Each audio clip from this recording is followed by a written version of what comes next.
Praise the Lord. The best wishes to you and your family members in the name of God. దేవుని నామమునకు మహిమ కలుగును గాక. దేవుని నామం పేరట మీకును మీ కుటుంబ సభ్యులందరికీ శుభాభివందనములు.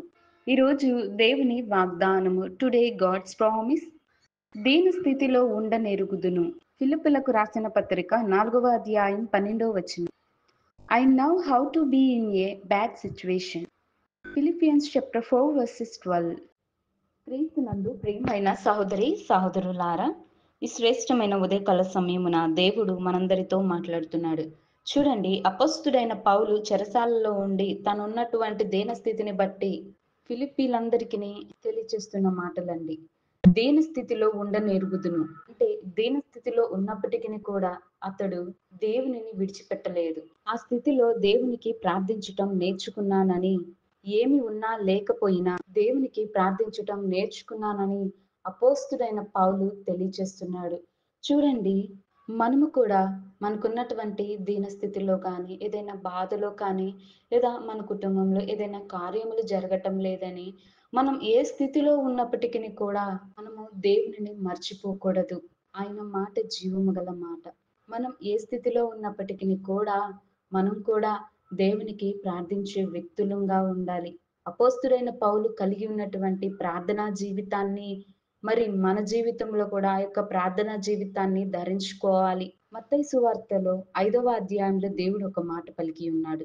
దీనులైన వారు ధన్యులు, వారు ఓదార్చబడుదురు. వారు దీన స్థితిలో ప్రార్థన చేసినప్పుడు వారు ఓదార్చబడతారు అని ఆయన తెలియచేస్తున్నాడండి. చూడండి, ఏ స్థితిలో ఉన్నప్పటికీ కూడా, ఎంతటి బాధాకరమైన పరిస్థితిలో ఉన్నప్పటికీ కూడా మనం ప్రార్థన చేయటం ఆపకూడదు. ఆయన నశించుచున్న వారిని రక్షించగలడు. మన పరిస్థితులన్నిటినీ చక్కపెట్టే దేవుడై ఉన్నాడు కనుక విశ్వాసాన్ని కాపాడుకుంటూ, ప్రార్థనా జీవితాన్ని కాపాడుకుంటూ మనం దేవునికి ప్రార్థించుకోవాలి.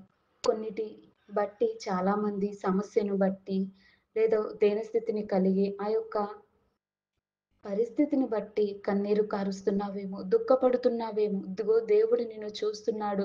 నీ దీన మనస్సును దేవుడు ఎరిగి ఉన్నాడు. దేవుడు దీన మనస్సును కలిగి ఉన్న వారిని ఎంతో ఇష్టపడతాడండి. వారిని త్రోసివేసే దేవుడు కాదు. కనుక మనం ఏ స్థితిలో ఉన్నప్పటికీ కూడా, ఉన్నా లేకపోయినా కానీ మనం దేవునికి ప్రార్థన చేయటం ఆపకూడదు. ప్రార్థించే గుణాన్ని కలిగి ఉండాలి. ఆ యొక్క ఆలోచన, ఆ యొక్క స్వభావాన్ని మనం కలిగి ఉండి విశ్వాస జీవితాన్ని కాపాడుకొని జీవించుదుము గాక.